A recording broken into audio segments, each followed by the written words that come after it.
Ada orang kata, lepas kata nak tadbir, nak lawan DAP, sebut DAP, tapi kenapa tak bertanding? Tak lawan DAP. Inilah bukti bahawa kita bijak. Kalaulah DAP yang kata, yang tanya, kenapa tak lawan DAP? Dekat tempat tu memang DAP kalau tak kucing pun DAP menang. Jadi kalau nak beritahu pada orang yang sebut tu, kalau betul lah DAP berani, masuk bertandinglah kat Kelantan. Kalau DAP berani masuk bertandinglah dekat Kedah. Kan? Nak cakap pun agak-agak lah biar cerdik.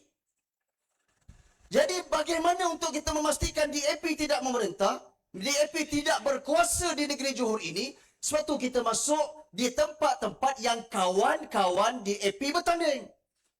Untuk memastikan bahawa kawan-kawan DAP ini bila kalah dengan DAP sekali kalah. Siapa? Pakatan Harapan. So pastikan tuan-tuan, bermula daripada saat ini, bermula daripada hari ini, pastikan berikan segala bentuk info-info yang terbaik.